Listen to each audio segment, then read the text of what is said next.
This party's getting crazy. Let's rock.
El impacto narrativo y social en Destiny 1 y 2.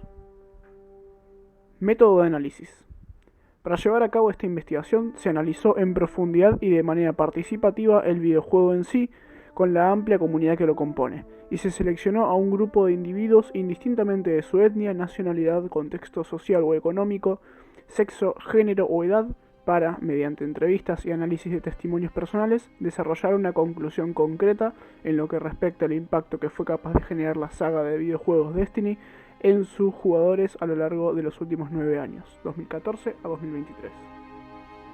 Sinopsis del material audiovisual. Destiny es una biología de videojuegos multijugador masivo online, MMO, con rasgos de juego de rol, RPG, de disparos en primera persona, creada por la compañía Bungie en 2014 y ambientada 1000 años en el futuro en un mundo postapocalíptico, lleno de elementos de ciencia ficción y fantasía. El personaje o avatar encarnado a lo largo de los dos juegos es un guardián, un guerrero valeroso muerto hace mucho que es revivido y bendecido por el poder de una entidad divina y ancestral para proteger a una humanidad debilitada de amenazas extraterrestres. Personalización del avatar. Diversas investigaciones enfocadas en analizar las herramientas de creación y personalización de avatares en videojuegos llegaron a la conclusión de que es un aspecto de suma importancia en ciertos títulos, mayormente de carácter MMO y RPG, ya que evoca una mayor inmersión a la narrativa en sus jugadores y los ayuda a identificarse más con el personaje que encarnan. Inclusive respecto a minorías étnicas, ideológicas o religiosas, esta opción, de ser bien desarrollada, conforma representaciones formalizadas y precisas y abarcan debidamente a numerosos grupos sociales. En el caso de Destiny, desde el minuto 1 la apariencia del avatar es modificable a gusto del jugador. Su sexo, etnia, rasgos faciales, raza, entre otros aspectos. Entre los aspectos no personalizables se encuentra su nombre. Desde que es reanimado, todos en el mundo del videojuego se refieren al avatar del jugador como guardián, ya que su identidad y memoria originales murieron con él o ella. Así, el título plantea un personaje totalmente neutral a disposición y libertad creativa del jugador para definir su nueva identidad y destino en este mundo ficticio. A lo largo de los casi 10 años que tiene la franquicia, más de 57 millones de jugadores, datos que comprenden desde septiembre de 2014 a junio de 2023, les dieron vida a sus propios personajes, con los que sin saberlo vivirían un sinfín de aventuras. Durante la investigación, por medio de la observación participante sobre la comunidad y asimismo de la contemplación de los testimonios de los individuos entrevistados, se logró identificar dos formas principales de personalización de avatares, basadas en las aspiraciones del jugador por sobre su experiencia del videojuego. Personalización basada en la inmersión. Estos individuos se los caracteriza por su fuerte deseo de inmersión al recrearse a sí mismos en el mundo del videojuego lo más fielmente posible por medio de sus avatares, con el afán de sumergirse completamente en la aventura, tomar roles heroicos de primera mano o lograr familiarizarse más con su personaje. Personalización basada en la creatividad. A estos individuos se los caracteriza más por su creatividad a la hora de aventurarse a crear y encarnar avatares totalmente nuevos y dejarse sorprender por su imaginación al momento de desarrollarlos narrativamente, introducirlos al contexto del videojuego o relacionarlos con los demás personajes del complejo mundo que plantea el título. Sin embargo, aunque los dos grupos de jugadores cuenten con intenciones y aspiraciones notables, ciertos individuos, se presume que los más afines a la saga y a su narrativa, cumplen con algunos aspectos de ambas divisiones, por lo que estas solo fueron remarcadas para tener un estimado de lo que busca cada individuo dentro de la comunidad del videojuego en cuanto a la asunción de protagonismo y caracterización de su avatar. La asunción de protagonismo en Destiny. Como es bien sabido, los videojuegos tienen una forma particular y característica de presentar y desarrollar a sus respectivos protagonistas. Convertir al consumidor en más que un espectador, en una fuerza de cambio primordial para la narrativa, dándole en algunos casos control casi total de esta. Destiny cuenta en principio con una trama lineal, donde ocurren sucesos narrativamente preestablecidos, por lo que la libertad del jugador respecto a los eventos canónicos de la historia del mundo no se ve notablemente dilatada. Sin embargo, el libre albedrío que ofrece el videojuego yace principalmente en la caracterización estética y funcional del avatar, como fue mencionado con anterioridad.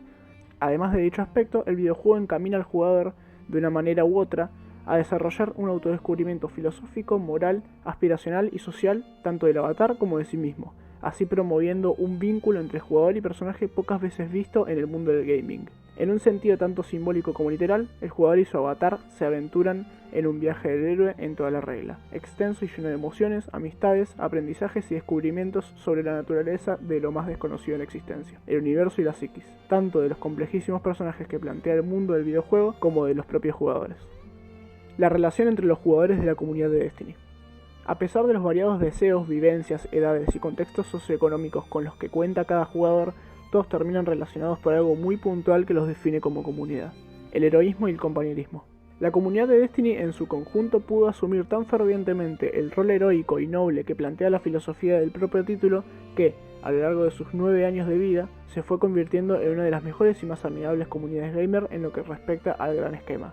El videojuego presenta, desde el primer instante, un mundo hostil lleno de personajes complejos y moralmente polarizados, que alienta a los jugadores a decidir por sí mismos con quién luchar hombro con hombro para sobrevivir, conseguir mejor equipamiento y fortalecerse, así forjando numerosos vínculos fuertes a lo largo de todo el mundo, mayormente de manera virtual, aspecto que se vería altamente impactado e influenciado en tiempos de pandemia de COVID-19, por ejemplo, donde algunos jugadores llegaron incluso a realizar, dentro del propio videojuego, rituales en homenaje a compañeros fallecidos por el virus.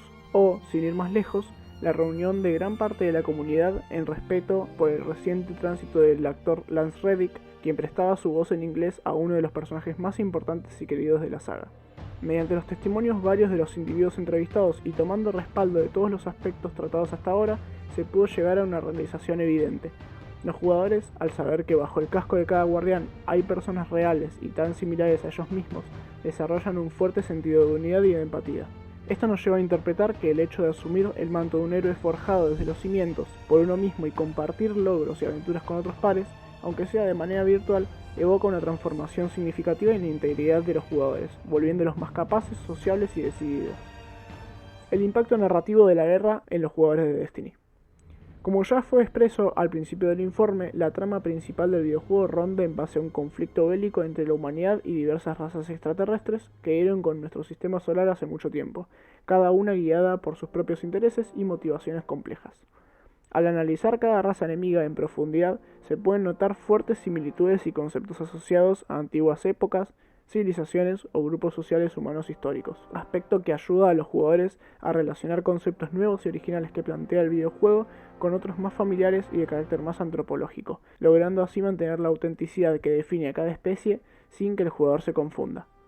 He aquí una breve explicación de cada raza con fines de contextualización. La colmena.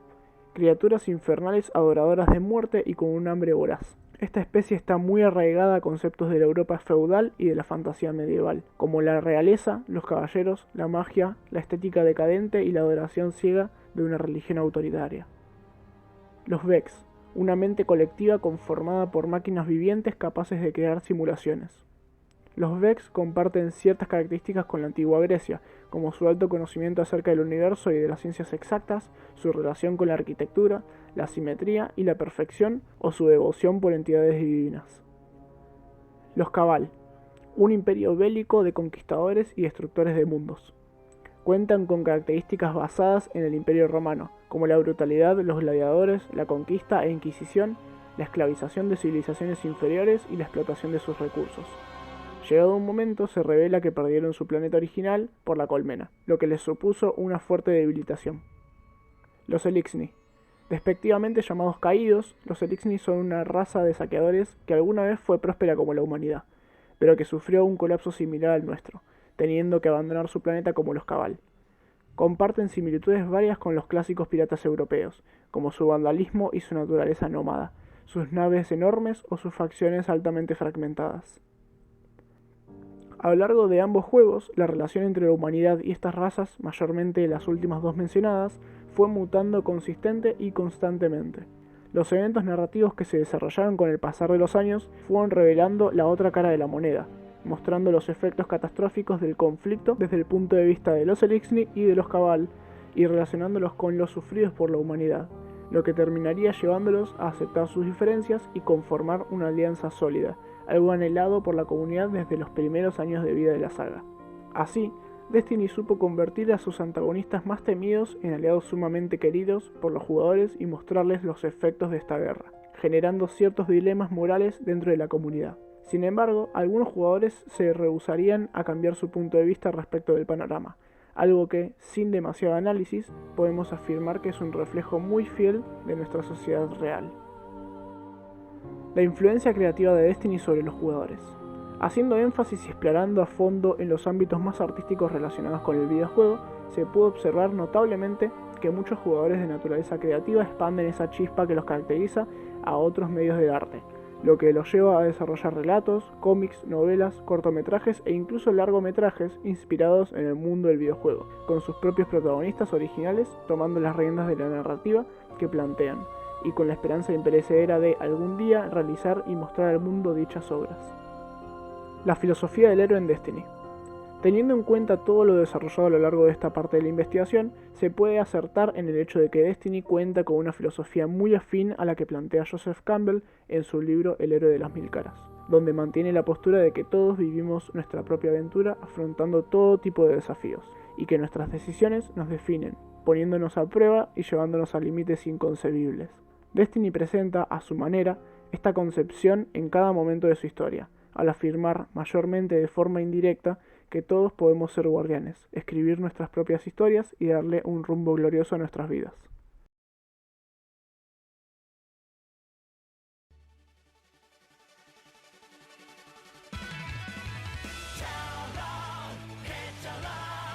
Dragon Ball Xenoverse 2 es un juego de acción y de lucha, con modo multijugador en línea masivo y elementos de juego de rol, basado en la franquicia de Dragon Ball, desarrollado por la empresa DIMS y distribuido por Bandai Namco, saliendo el 25 de octubre de 2016, siendo la secuela directa del tan aclamado Dragon Ball Xenoverse. El juego nos pone en el papel de un nuevo patrullero del tiempo, que llega a Ciudad Compton, ciudad que actúa como base para los patrulleros del tiempo. Estos patrulleros se dedican a restablecer ciertos puntos de la historia de Dragon Ball a su línea de tiempo original, deteniendo cualquier anomalía o cualquier persona que intente cambiarla. Dentro de la ciudad Compton se encuentra la Suprema Kaiosama del Tiempo, una guardiana del nido del tiempo donde toda la historia de Dragon Ball está recopilada y guardada en pequeños pergaminos de tiempo, los cuales se utilizan para volver a esos puntos de original y restaurar la historia. Además de la Kaiosama, varios personajes de la franquicia de Dragon Ball pueden ser vistos en la ciudad, funcionando como entrenadores para los nuevos patrulleros del tiempo que nos ayudarán a potenciar nuestras habilidades de combate para enfrentar a los desafíos que nos disparan a lo largo de la aventura. Como ya mencionado anteriormente, el jugador no es el único patrullero del tiempo. Varios otros jugadores juegan en simultáneo y se ayudan entre ellos a completar misiones secundarias, misiones de asalto, misiones de evento e incluso peleando entre ellos para demostrar quién tiene el patrullero más fuerte. Debido a la gran variedad de personas, no todos los patrulleros son iguales. Hay una gran variedad de cosméticos, habilidades, accesorios, colores, estilos de pelo y etc. para hacer que tu personaje resalte. Precisamente voy a hacer hincapié en las razas seleccionables del juego.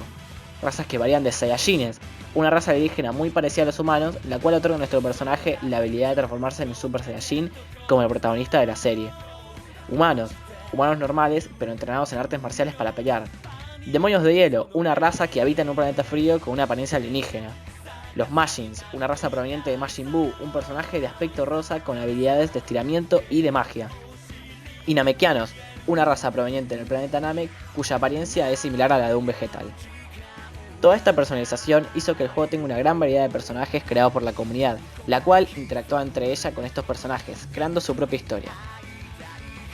La comunidad de Xenoverse se empezó a relacionar con las actividades en el modo multijugador, los modos versus, las batallas de asalto con enemigos más poderosos y misiones de evento que requerían la ayuda de otros jugadores. Pero la comunidad evolucionó más allá de estas interacciones dentro del juego. Foros en internet como páginas de Reddit o la propia pestaña de la comunidad del juego en Steam nacieron de parte de la comunidad para crear una conexión más allá del juego. Varias de estas interacciones varían de publicaciones que ayudan al jugador, fanart, guías para ciertas actividades dentro del juego sobre cómo conseguir objetos, habilidades, atuendos y etc.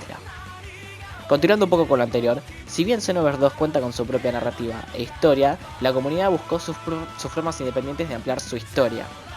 Muchas personas, encariñadas con sus propios personajes creados, buscó forma de ampliar la historia de este personaje, y no fueron los únicos. Una parte de la comunidad más talentosa empezó a crear sus propios añadidos al juego, variando de cosas un poco más simples como trajes o accesorios, a cosas como más historia que involucran personaje creado con los de la franquicia de Dragon Ball, razas nuevas que no fueron añadidas y también transformaciones nuevas para nuestro personaje. El juego había generado tanta conexión con los jugadores respecto al personaje que habían creado que algunos simplemente no querían que la historia acabara. Esto, y debido a que el juego hasta el día de hoy sigue añadiendo contenido dejándote con creatividad a la hora de crear tu personaje, hizo que mucha gente se inspire con la narrativa y se impulse a crear sus propias historias a través de estos, los ya mencionados fanarts, que como la palabra indica, es el arte creada por los fans. Dragon Ball Xenoverse nos permite encarnar al personaje principal e interactuar con varios aspectos de la historia de la franquicia, incluyéndonos en cada momento dentro de las peleas o acontecimientos importantes dentro de esta. Se caracteriza por darnos una narrativa en donde el jugador experimenta el control al protagonista y vivir su propia historia dentro del mundo de Dragon Ball. El género Hack and Slash, traducido literalmente a cortar y rajar, es un tipo de videojuegos en el que se tienen combates cuerpo a cuerpo, generalmente en 3D y con el uso de armas de filo como katanas, espadas, etc. Siendo que también existe la posibilidad de que nuestro personaje sea con armas de largo alcance como pistolas, granadas, etc. Metal Gear Rising Revengeance del 2013 fue un spin-off de la saga Metal Gear, ya que seguimos a Raiden, un personaje que aparece en el Metal Gear Solid 2 por primera vez y hace una aparición en la cuarta entrega, siendo que hay otras más pero no viene al caso y algunas no son canónicas.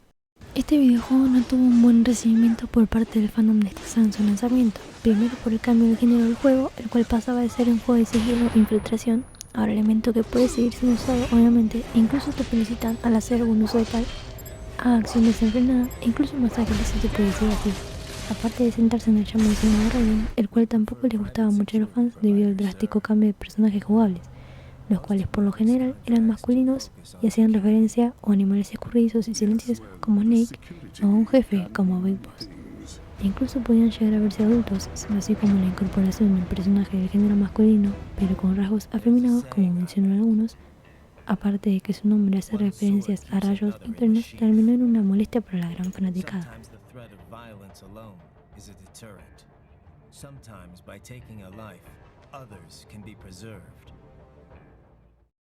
Por lo que, al dar la atención a esta nueva incorporación, y aparte de eso, cambiar el género del último juego de esta saga sacado por la alianza de Hideo Kojima, creador y director de tales entregas, y Konami, gran empresa japonesa encargada de desarrollar juguetes, cartas coleccionables, anime, tokusatsu, máquinas tragamonedas y videojuegos. Fue un juego muy mal recibido por la gran mayoría de la audiencia. Todo fue así hasta que en internet se empezaron a viralizar memes, elemento audiovisual o textual con fines humorísticos difundido en internet, que empezaron a atraer personas de otros lugares y fandoms al propio juego, haciendo que el mismo fandom lo juegue desde otra perspectiva, dejando de lado la diferencia y aceptando que no era más que un juego diferente al que estaban acostumbrados. Este mismo hecho prácticamente revivió el juego, aumentando las ventas, las puntuaciones y los jugadores, que llegaron al 1000% en 2021, con un estimado de 3 millones de jugadores en PC, sin mencionar otras plataformas, para finalmente lograr un auge de popularidad en 2022 gracias a los ya mencionados memes y el gran OST o Original Soundtrack.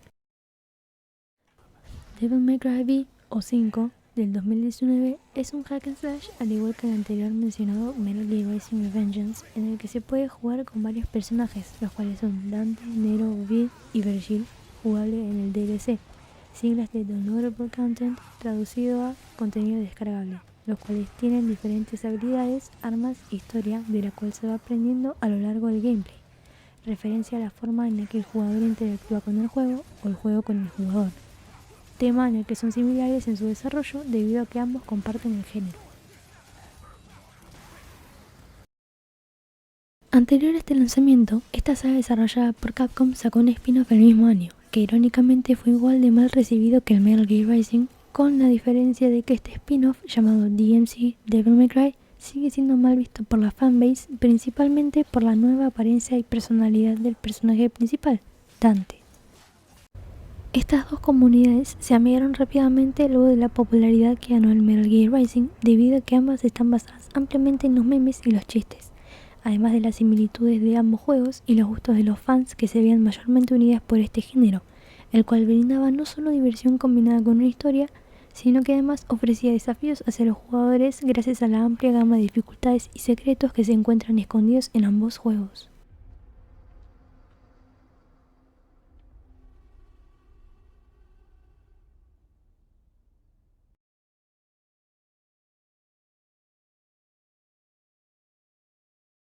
En esta sección vamos a abarcar la cuestión de identificación del jugador con los personajes principales de ambos juegos, ya que hay similitudes y diferencias tanto físicas como psicológicas entre personajes.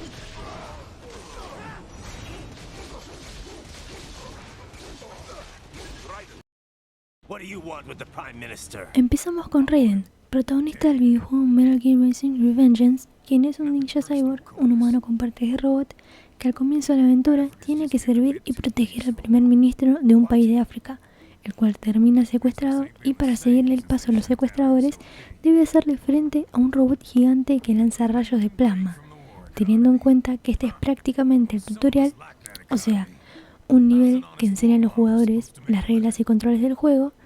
Ya hay que pelear contra un boss o jefe, o sea, una criatura o un nivel que se encuentra al final de una sección y actúa como clímax de esta, pudiendo tratarse de una sección específica dentro del título o en el final del juego.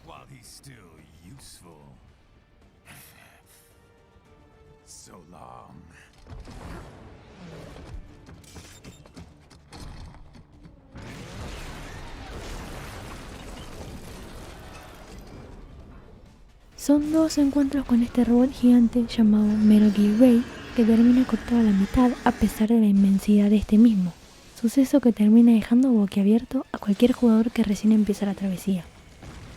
Luego de esta pelea, logra encontrar y perseguir al secuestrador, quien estaba acompañado por otro cyborg que evita que Raiden pueda proteger al político, dejando que este sea asesinado por el secuestrador antes de otra pelea. Una pelea que no se puede ganar de ninguna manera, y la cual nos deja con nuestro protagonista malherido, sin un ojo y sin su brazo izquierdo.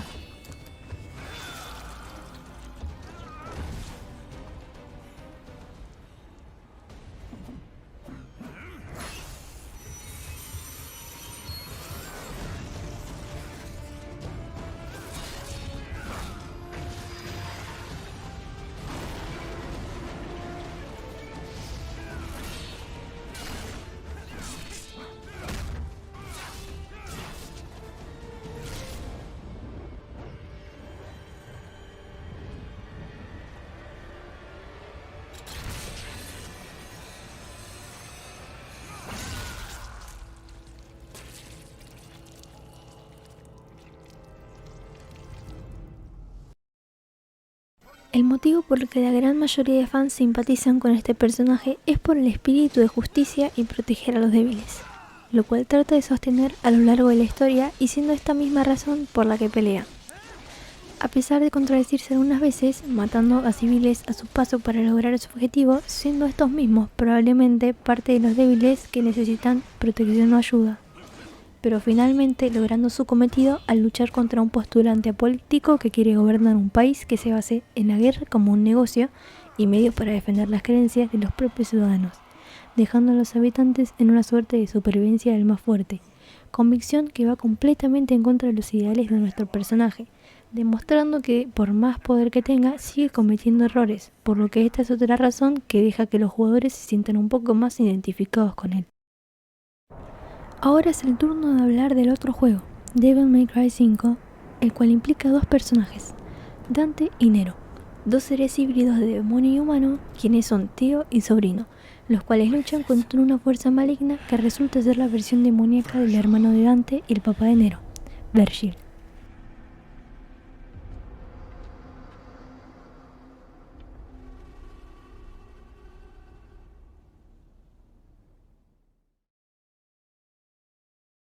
Mientras que Nero tiene una espada motorizada, una pistola de doble cañón y un brazo robótico, ya que Vergil le cortó su brazo demoníaco para obtener más poder, su tío, Dante, tiene un gran arsenal con pistolas, lanzacohetes, una escopeta, sus espadas, unos puños mágicos, además de poder alternar entre estilos: Trickster, agilidad y movilidad; Roger Ward, defensa, cuantos más ataques absorbe, más fuerte es el contraataque; Gunslinger, estilo concreto para más habilidades con las armas de fuego; y Swordmaster, estilo en el que los ataques con espada causan más daño.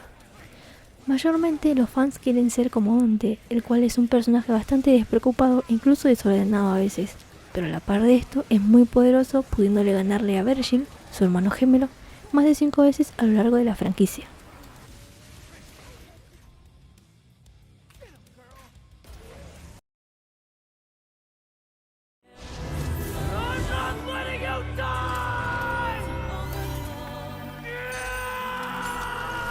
A medida que la historia se va desarrollando, notamos un cambio más que nada en Nero, que logra perdonar a su propio padre por abandonarlo y robarle el brazo, poniendo un fin al mismo tiempo a la pelea de su padre y su tío, ya que se pelearon más de 5 veces, tal cual se menciona anteriormente, marcando un claro desarrollo por parte de Nero y un poco de parte de Dante, ya que, aunque siga peleándose con Vergil, estos se lo toman como una rivalidad entre hermanos y ya no como una pelea a muerte.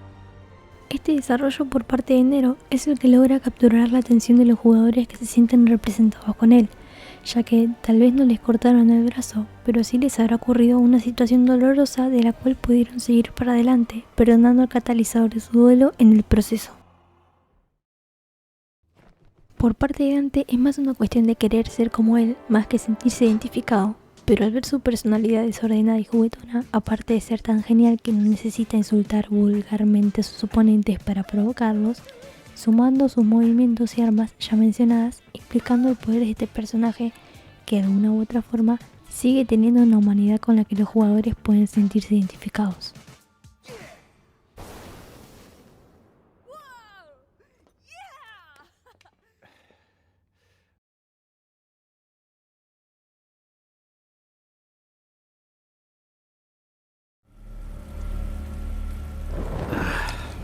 Feasting on the insides of your enemies? How easily you ignore the loss of life when it suits your convenience. So tell me, who saves the weak from the man who saves the weak? You're the ones exploiting them. You take advantage of their weakness. Of course they get hurt when you set them up as your human shield. Kill or be killed, Jack. Phnom Penh taught me that.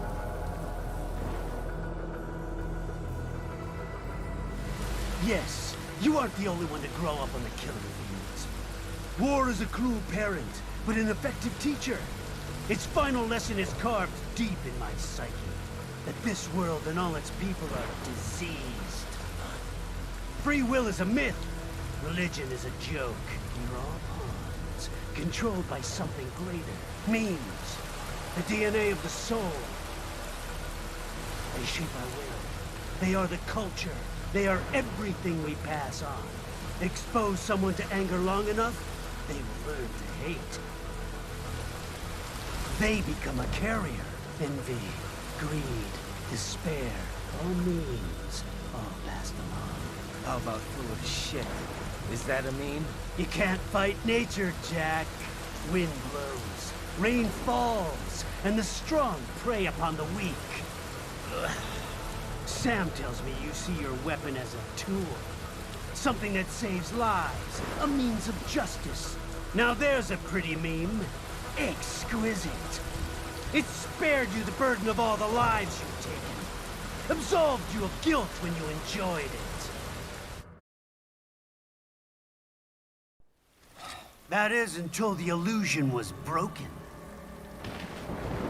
Don't be ashamed. It's only nature running its course. You have no choices to make, nothing to answer for. You can die with a clear conscience. He's mine. You're the boss. I misjudged you. You are like us after all. Now you're just being nasty. That nickname you love so much. Wanna know how I got it?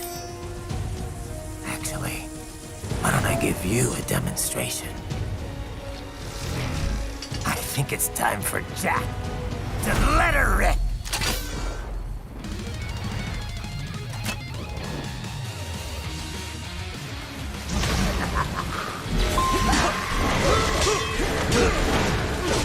Fear the unseen much, Jack? Ridiculous! Back to the earth!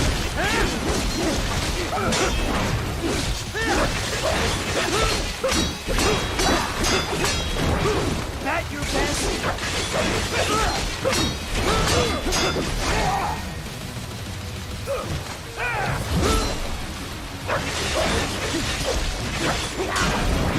Death approaches.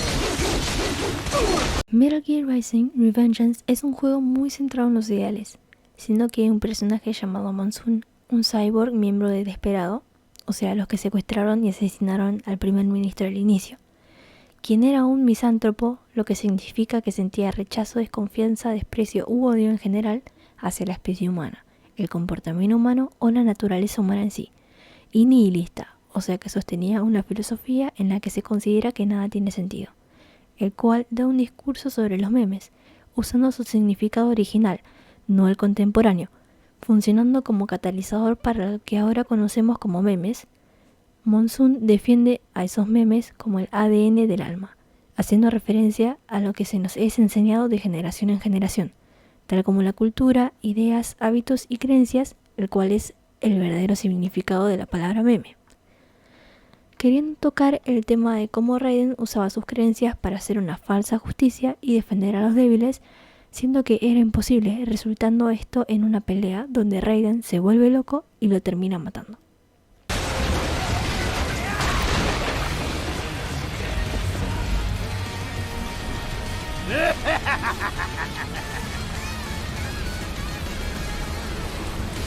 I'll put you under, weakling.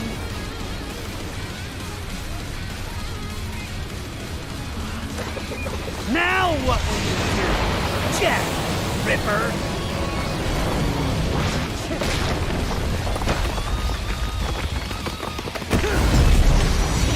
You're dead! Dead on! Stop it!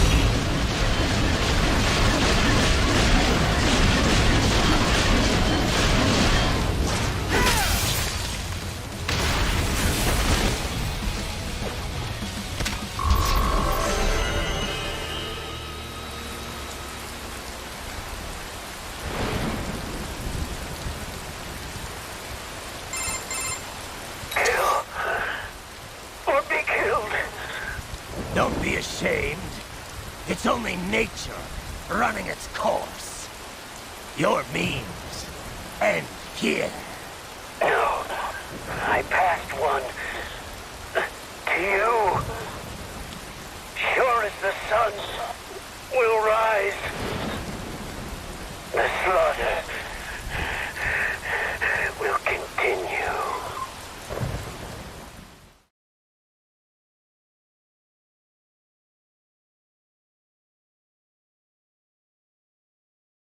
Looks like we're gonna need a bigger leash. Come. Empecemos con la manera de tratar con la narrativa. Ambos juegos se expresan de la misma forma al desarrollo de la historia y la modalidad en la que se cuentan, separando el juego en etapas o una especie de capítulos, siendo que en cada capítulo, ya sea al final o en el medio de tal, hay una boss fight, que es una pelea con una entidad o un personaje poderoso, como al principio del Metal Gear Rising Revengeance, donde se pelea con ese robot enorme. Mientras que otros videojuegos pueden contar la historia sin cortes, Este tipo de videojuegos se rige a base de niveles entrecortados para que, antes de comenzar otro capítulo, puedas subir de nivel el personaje o alguna que otra arma, siendo esta la modalidad base de un hack and slash, subir de nivel al ritmo que va siguiendo la historia, enfrentándote a enemigos más poderosos, por ende necesitando mejorar el personaje o a los ítems que este mismo utiliza. Esta es la razón por la que se puede considerar que ambos videojuegos en conjunto difieren con los demás al contar la historia, más que nada por el propio género de estos juegos, siendo así como la característica manera de ir desarrollándose es única y exclusiva de estos dos. El Metal Gear Rising: Revengeance se desarrolla en un mundo distópico de ciencia ficción, tocando temas como la guerra, la justicia y la política. Mientras que el Devil May Cry está ambientado en un mundo donde los demonios existen, siendo que los mismos protagonistas y antagonistas son demonios y mitad demonios. Estos dos videojuegos se alejan de los demás, tomando en cuenta que la mayoría, a pesar de estar ubicados en un mundo similar al nuestro, el de estos videojuegos tiene características propias, dándole vida y realismo al mismo tiempo que construyen su propio verosímil dentro de este. Una mecánica exclusiva de este tipo de juegos, la cual por lo general se explica en la narrativa, es la ira, como lo suelo llamar yo. En el Devil May Cry se llama Devil Trigger, que es cuando el personaje se transforma en su versión demoníaca, la cual le otorga más poder y velocidad por un tiempo limitado. Siendo que en el Metal Gear Rising se le otorga una habilidad parecida a Raiden luego del discurso de memes de Monsoon. Esta habilidad se llama Modo Destripador, ya que uno de los apodos de Raiden es Jack the Ripper. Este power-up o habilidad especial otorgada al personaje le proporciona facilidad para cortar y rebanar enemigos, también por un tiempo limitado. Mientras que en la mayoría de juegos se sigue con un juego constante y sin pausas, si así se quisiera, exceptuando las cinemáticas, una pieza informativa que desarrolla parte de la historia en formato de video, como por ejemplo el videojuego The Last of Us. La justificación de la presente investigación se basa en el hecho de uno de los videojuegos con mayor impacto emocional en la historia, que propuso un precedente para los estudios de desarrollo, historias cuya narrativa involucre de forma emocional y catártica al jugador junto con la comunidad del videojuego.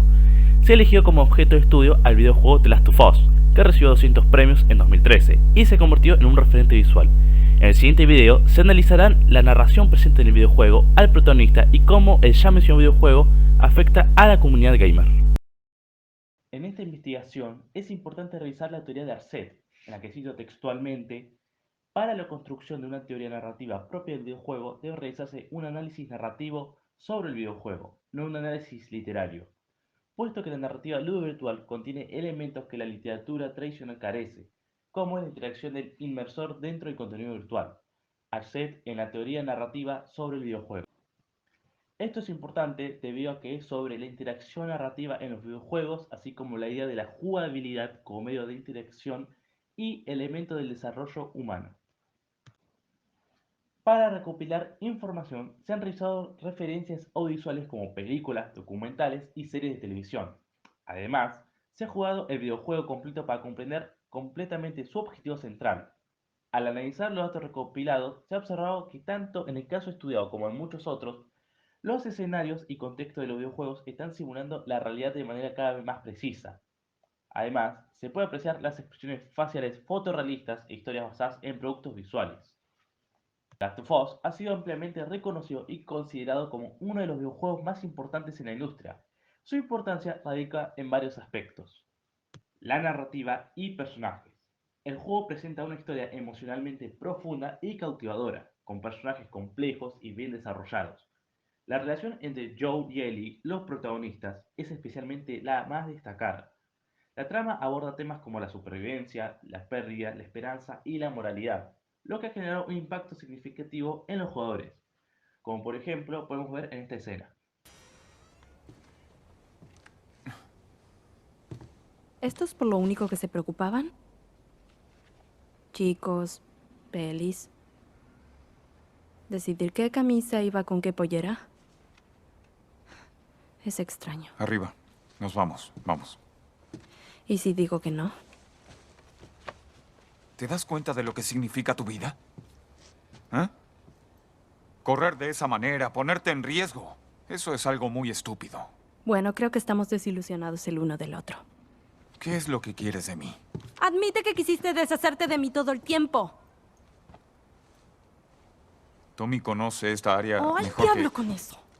Bueno, lo siento. Confío en él más de lo que confío en mí mismo. Déjate de estupideces. ¿De qué tienes tanto miedo? ¿De que termine como Sam? No puedo infectarme.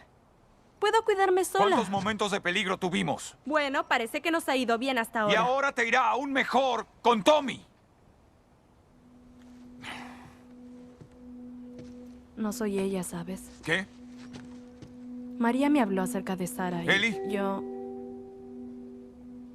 Estás caminando por terreno peligroso. Siento lo de tu hija, Joel, pero también he perdido gente. Tú no tienes ni idea de lo que es perder a alguien. Todos mis seres queridos también han muerto o me han dejado. ¡Todos! ¡Excepto tú! Así que no me digas que estaría más segura con otro, porque la verdad es que solo estaría más asustada.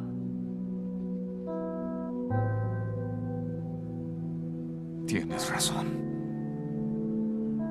No eres mi hija. Y sé bien que no soy tu padre. Y seguiremos nuestros propios caminos. Estén alertas. No estamos solos. El impacto cultural y reconocimiento. Como se ha mencionado anteriormente, The Last of Us ha recibido numerosos premios y reconocimiento en la industria del videojuego, así como elogios de críticos y jugadores. Su éxito comercial y su influencia en la cultura popular han llevado a la creación de su propia secuela que también ha sido ampliamente aclamada, incluso generando su propia adaptación en serie de streaming. Empatía y moralidad. A lo largo del juego, los jugadores se enfrentan a decisiones difíciles y morales. El juego plantea preguntas sobre la ética y los límites que uno está dispuesto a cruzar para proteger a sus seres queridos. Estas decisiones pueden generar debates internos en los jugadores y hacer que reflexionen sobre sus propios valores y creencias.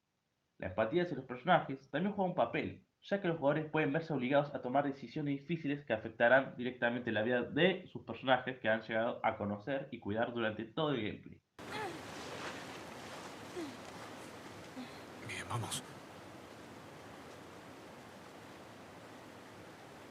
Espera.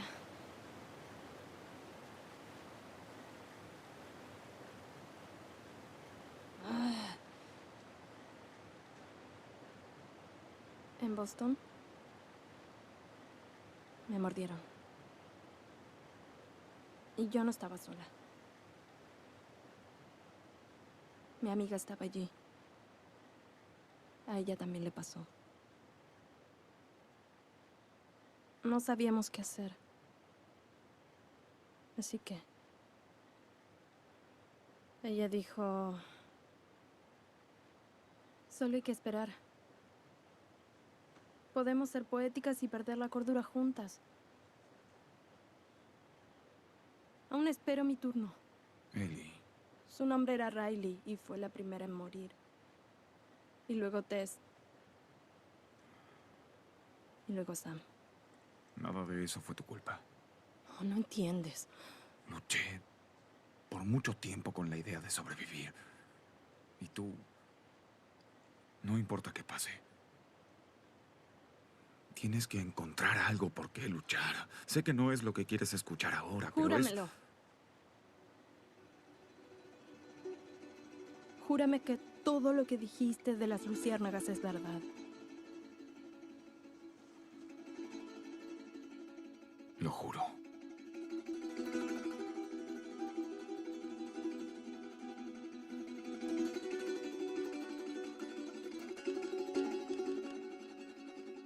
Bien. Y tensión del mundo que se nos presenta. El juego presenta un mundo hostil lleno de heridas y otros supervivientes peligrosos. El jugador debe estar en alerta constantemente, administrar sus recursos de manera inteligente y tomar decisiones rápidas para sobrevivir. Esta sensación de tensión y estar todo el tiempo en alerta genera una experiencia emocional intensa y un vínculo más profundo con el videojuego. La reflexión sobre la condición humana. El juego explora la naturaleza humana en un entorno desesperador y desgarrador. Muestra cómo las personas reaccionan ante situaciones extremas y cómo pueden cambiar a medida que luchan por sobrevivir. Los jugadores pueden reflexionar sobre la fragilidad de la civilización, la capacidad de las personas para el bien y el mal y la importancia de la conexión humana en un mundo caótico. Estos temas pueden generar una profunda introspección y cuestionamiento sobre la condición humana y su forma natural de ser. Pero ¿quién es el protagonista que está sumergido en esta narración? Es un superviviente aguantado por las duras realidades de un mundo post-apocalíptico, devastado por una infección que ha convertido gran parte de la humanidad en infectados. A lo largo del juego se revela que Joe ha experimentado pérdidas personales significativas y que ha tenido que tomar decisiones difíciles para sobrevivir. En el primer juego, Joel se encuentra con Ellie, una joven que podría tener la clave para encontrar una cura para la infección. A medida que su relación se desarrolla, Joel se convierte en una figura paterna y protectora para Ellie, formando un vínculo fuerte y emocional con ella. Joe es retratado como un personaje completo, ya a menudo moralmente ambiguo, que ha recurrido a actos oscuros en su pasado y se encuentra en una constante lucha interna debido a las decisiones que ha tenido que tomar para sobrevivir en un mundo tan despiadado. A pesar de sus fallas y cicatrices emocionales, Joel muestra un profundo amor y lealtad hacia aquellos que considera su propia familia.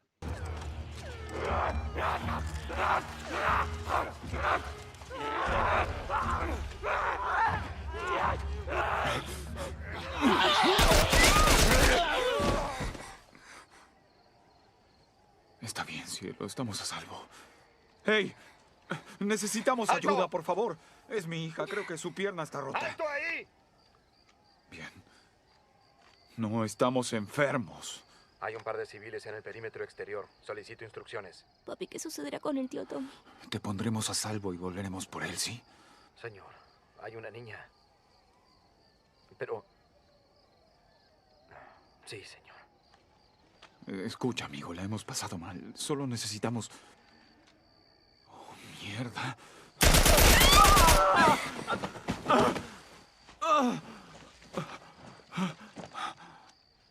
Por favor, no. Oh, no. Sara.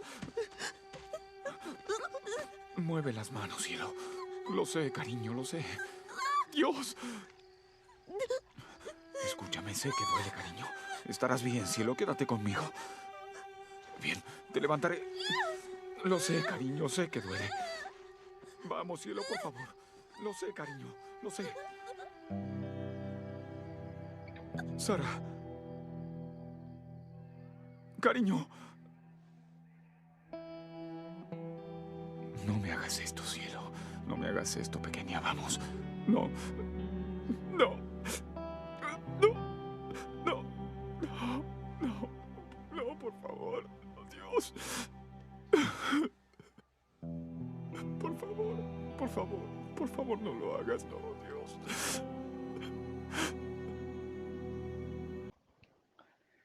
Esta profundidad temática ha resonado con muchos jugadores y ha elevado los estándares narrativos en los videojuegos. Además, la combinación de acción, sigilo y resolución de rompecabezas ha proporcionado una experiencia inmersa y desafiante para los jugadores.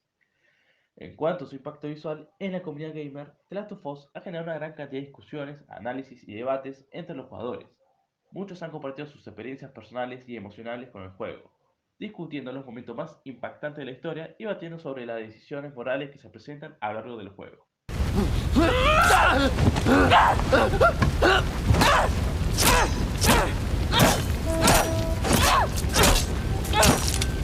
¡Ellie! ¡Detente! ¡Detente! ¡No me toques! Está bien. ¡No! Soy yo. Soy yo. Soy yo. Mírame, mírame. Soy yo. Intentó. Oh, pequeña. Está bien. Está bien.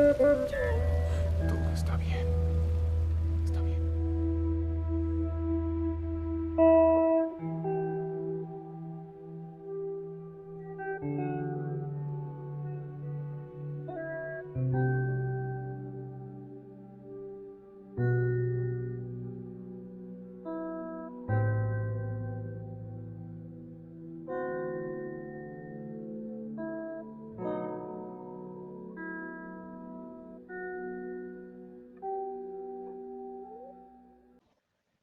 En la conclusión de este video, se ha demostrado que los videojuegos pueden contar historias complejas y emocionales de manera efectiva, y que ha inspirado a otros desarrolladores a seguir ese camino.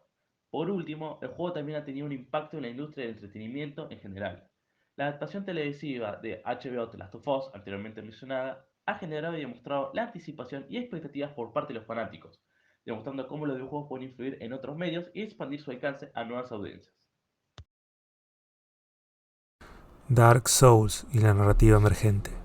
La narrativa emergente se refiere a las historias que se desarrollan de manera espontánea a partir de las interacciones en un videojuego. La relación entre Dark Souls y la narrativa emergente. Dark Souls 1 es un videojuego de acción y rol en tercera persona, desarrollado por la empresa japonesa From Software y lanzado en el año 2011. En el juego nos sitúa en Lodran, un reino antaño próspero y habitado por dioses, pero que por culpa de la oscuridad ha caído en la locura, y es nuestro deber, como el no muerto elegido, salvar este reino y traer el orden al mundo. En el juego la historia se nos presenta de manera indirecta y fragmentada, lo que invita al jugador a descubrir y reconstruir la historia del mundo a través de las pistas sutiles y fragmentadas de información disponibles en el entorno. Los diálogos de los personajes y los objetos encontrados. Esto proporciona una sensación de misterio y profundidad, fomentando la participación activa de los jugadores en la construcción de la narrativa.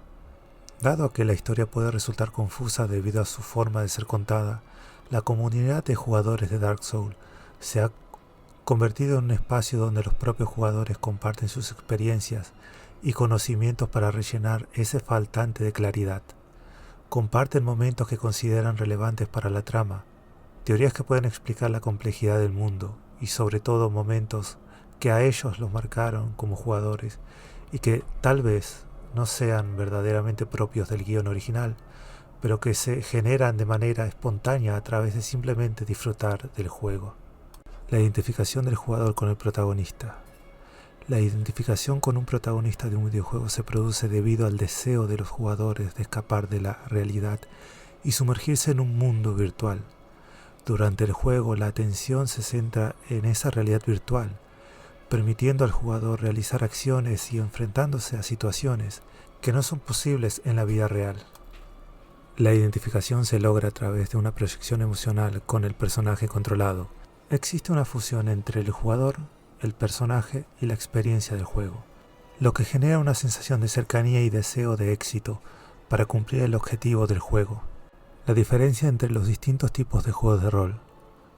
En los videojuegos de rol hay diferencias notorias entre unos y otros. Tenemos por un lado los juegos RPG de acción. Estos juegos se centran en la acción en tiempo real. RPGs tácticos. Estos juegos se enfocan en la estrategia y planificación táctica. Los RPG de acción y aventura, juegos que combinan acción en tiempo real y exploración por partes iguales. RPGs de mundo abierto, juegos que ofrecen un vasto mundo para explorar y tener aventuras. Estos son solo una selección de 5 tipos de juegos de rol que encontramos en la actualidad, pero podemos encontrar muchos más. La comunidad como pandilla en Red Dead Redemption 2.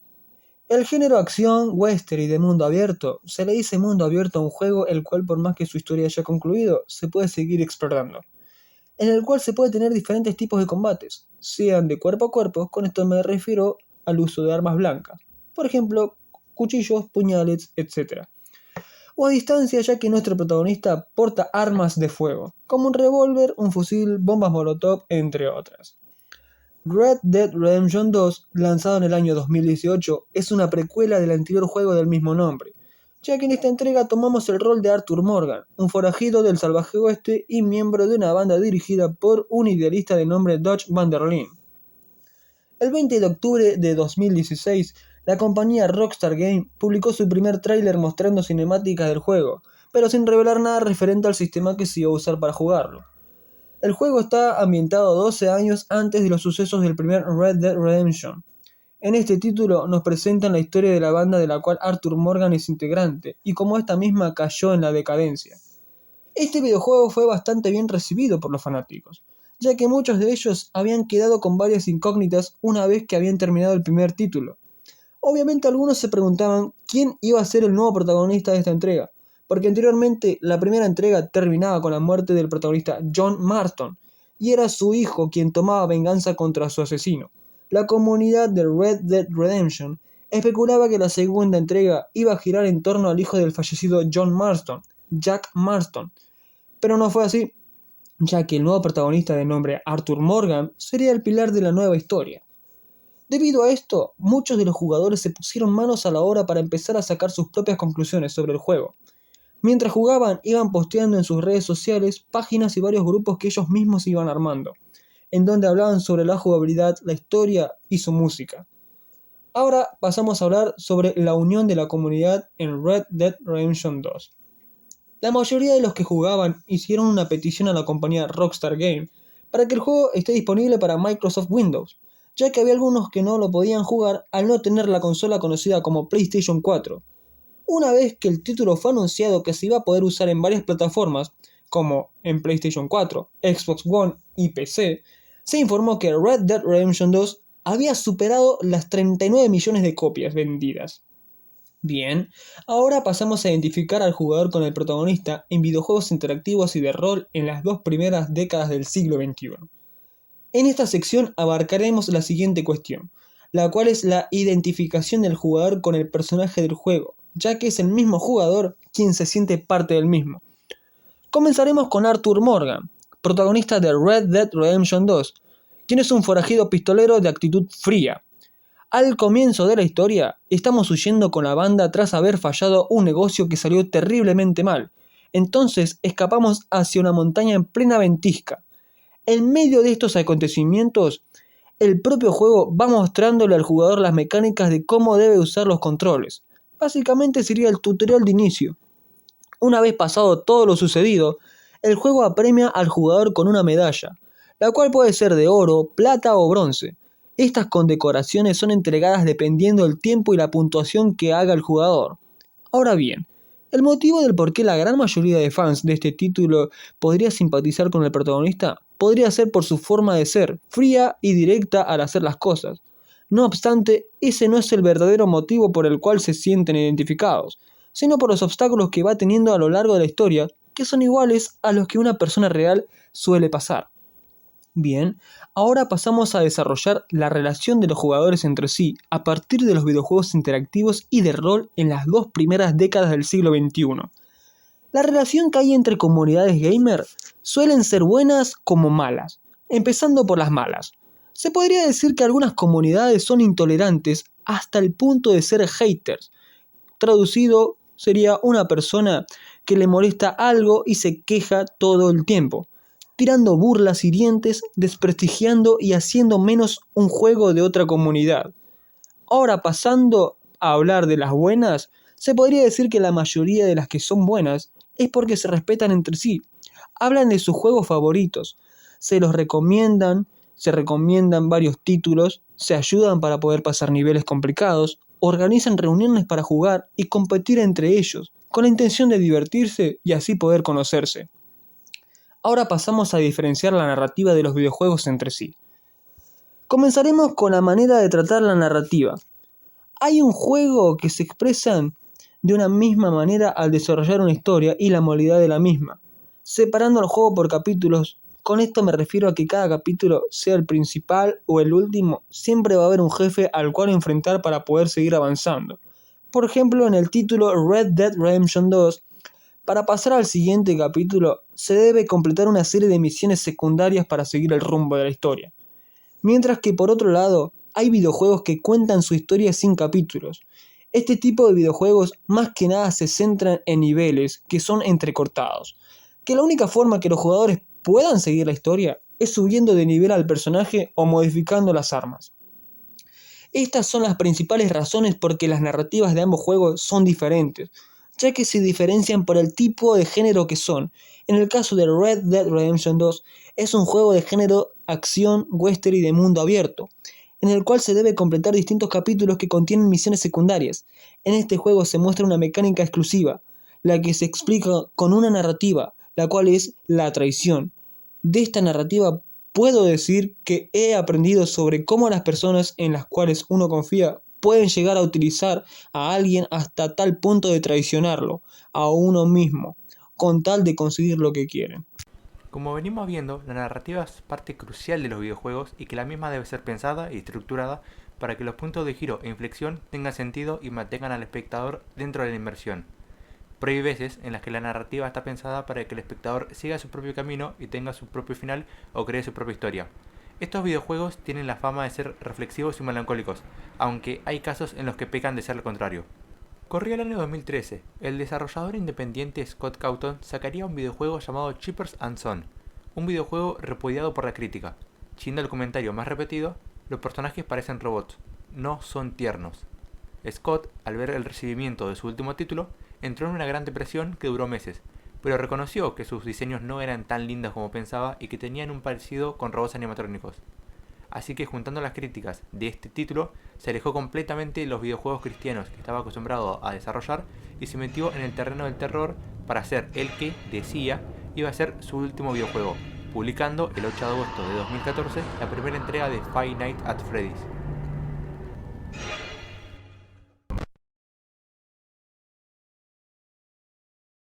Five Nights at Freddy's es un videojuego del subgénero Survival Horror, en primera persona, en donde controlamos a un guardia de seguridad dentro de una sala claustrofóbica que tiene la tarea de vigilar a Freddy, Chica, Bonnie y Foxy, 4 robots animatrónicos que forman parte de una banda de rock en un restaurante de pizza infantil llamado Freddy Fazbear Pizza. Desde el primer momento, este videojuego llamó la atención tanto de youtubers estadounidenses como los de habla hispana, creando rápidamente una comunidad de fanáticos.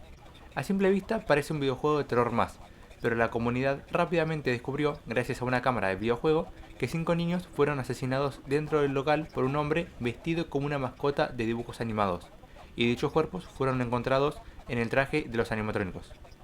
El juego nos dice, a modo de llamadas telefónicas, que los animatrónicos solían caminar por el restaurante de día hasta que ocurrió la mordida del 87, resaltando el hecho de que es increíble cómo una persona puede vivir sin el lóbulo frontal. So just be aware, the characters do tend to wander a bit.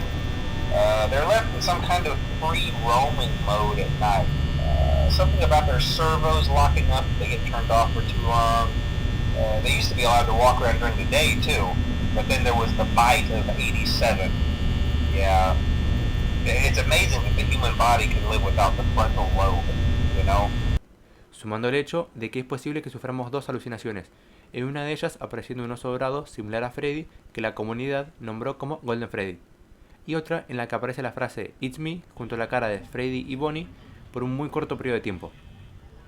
Todos estos indicadores estaban generando dudas en la comunidad, ya que al parecer su narrativa no se contaba con diálogos, sino que era una narrativa inicialmente visual. Las teorías empezaron a publicarse en foros de internet y en YouTube, siendo la más sonada en ese momento la que decía que nosotros éramos el asesino de los niños, siendo el mensaje de It's me la forma que tenían de decirnos que eran ellos y que de alguna forma buscaban venganza. Pero el traje amarillo era un problema, o era el traje que nosotros usamos, o era el traje donde estaba el quinto niño. Sea cual sea la versión, una de las 2 versiones quedaba descartada. La comunidad buscaba respuestas y por el creciente fanatismo, el canal The Living Tombstone publicaría en YouTube una canción acerca del videojuego, siendo tomada como una respuesta oficial por parte de la comunidad.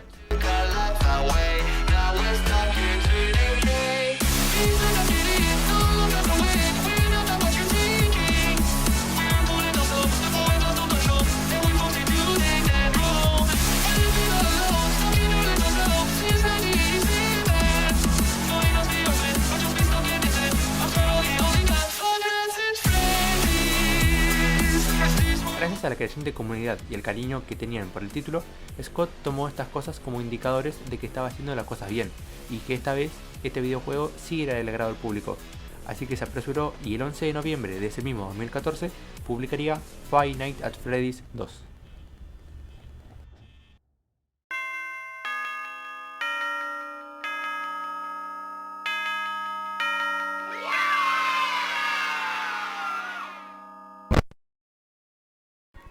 Con la misma mecánica de juego, Five Nights at Freddy's 2 sigue la línea de la primera entrega. Un guardia de seguridad que tiene la tarea de vigilar a unos animatrónicos que rondan por el restaurante de noche, con la diferencia de que en este nuevo título hay un total de 11 animatrónicos, siendo estos los 5 del primer juego, ahora conocidos como los Withered, unas reversiones de ellos conocidas como los Toys, y 3 nuevos personajes llamados Mangle, Balloon Boy y Puppet, siendo este último el más relevante. Esta entrega era considerada por gran parte de la comunidad como el más difícil e importante para entender la historia. Para empezar, se añaden los minijuegos al finalizar las noches que indirectamente nos cuentan datos cruciales para que la comunidad pueda crear su historia. Siendo el minijuego Give Life uno de los más teorizados.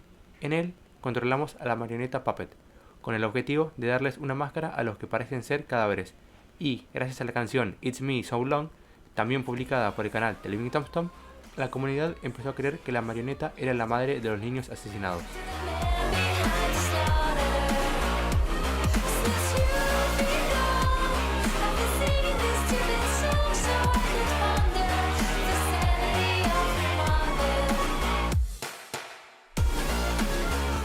Pero esta teoría se desmintió rápidamente al no encontrarle un fundamento dentro del videojuego que la vale.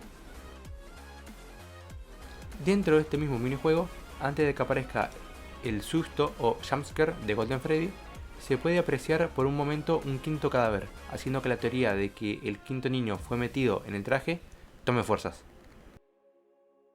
El chico del teléfono vuelve a aparecer cumpliendo la misma función que en el juego anterior, pero la comunidad se dividió porque mientras algunos sostenían que el guardia había muerto en la llamada de la cuarta noche de la entrega anterior, había quienes decían que era otro guardia, surgiendo la duda de quién era este nuevo chico del teléfono. En estas nuevas llamadas nos comenta que los antiguos animatrónicos ahora están siendo utilizados como piezas de mantenimiento para los nuevos animatrónicos Toys, y que uno de los trajes fue robado del establecimiento, aclarando que fue uno amarillo.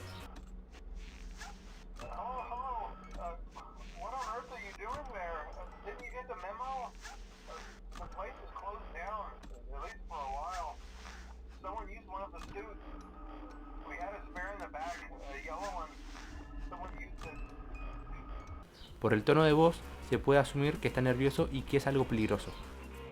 También aparece un personaje nuevo, conocido por la comunidad en ese entonces como Purple Guy o el Hombre Morado, que aparece en los minijuegos y en sus únicas apariciones tiene una relación directa o indirecta con la muerte de los chicos.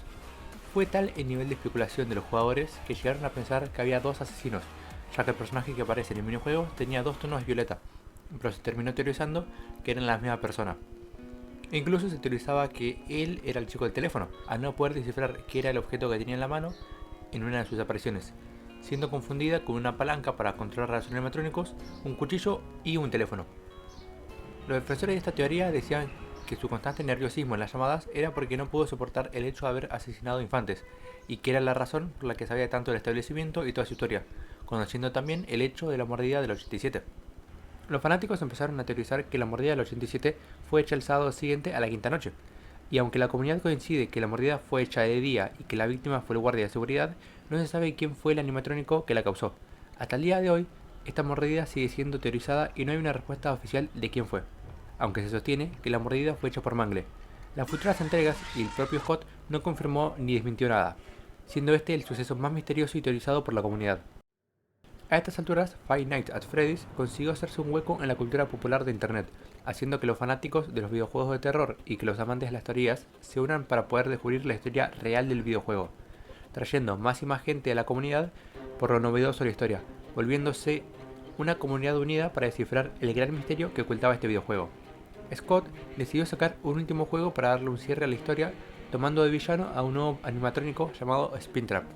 La comunidad rápidamente teorizó que se trataba de Bonnie por su gran parecido físico, sosteniendo que, al igual que pasó con la segunda entrega, Bonnie sufrió un rediseño, razón por la cual se veía tan diferente. Pero el 2 de marzo de 2015, una vez salió Five Nights at Freddy's 3, se descubrió que realmente se trataba de un nuevo personaje.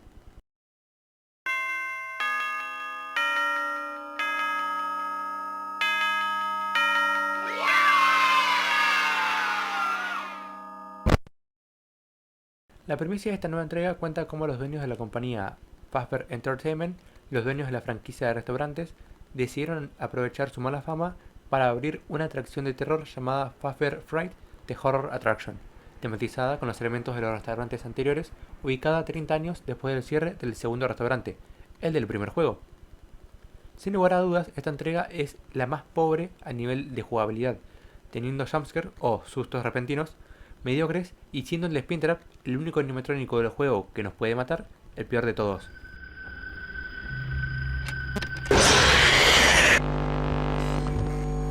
En esta entrega aparece nuevamente el concepto de animatrónicos disfraces, ahora conocidos como Springlocks, siendo estos trajes donde entra un endoesqueleto para controlar el traje, pero también pudiéndose usar como un disfraz. A pesar de su mala jugabilidad, los minijuegos disponibles una vez finalizadas las 5 noches son claves para entender su historia. En ellos controlamos a los 4 animatrónicos clásicos, uno por cada noche, pudiendo recorrer libremente el restaurante en un modo de juego conocido como 8 bits, en el cual tenemos la posibilidad de seguir a un oso similar a Freddy pero violeta que nos lleva a una habitación cerrada. El final de estos minijuegos es igual todas las noches. El hombre morado vuelve a aparecer, esta vez destruyendo los trajes uno por uno, pero en la última noche controlamos un alma. Y si vamos a la habitación bloqueada, esta se desbloquea pudiendo ver que dentro están otras 4 almas y el hombre morado. Este se asusta de nosotros y corre a un traje amarillo que estaba tirado en el piso metiéndose adentro para que no le ataquemos. Pero este traje resulta ser un Springlock y por su mal funcionamiento termina siendo aplastado por el mecanismo desde adentro, muriendo en el acto, confirmando que el hombre morado es el asesino de los niños y el villano de la tercera entrega. La idea de Scott era darle al jugador un enfrentamiento con el villano final de la franquicia, pero su mala ejecución fue desaprovechada y terminó siendo un final agridulce para la trilogía original. A nivel argumental, es una buena idea, puesto que al ser un videojuego en primera persona, pero tener que unirse con la comunidad para conocer la historia, el hecho de darle un final propio a tu historia hecha en base a teorías personales y teorías de la comunidad sea una buena idea, pero lamentablemente su jugabilidad resaltó por sobre su historia, haciendo que sea considerado el peor juego de la trilogía.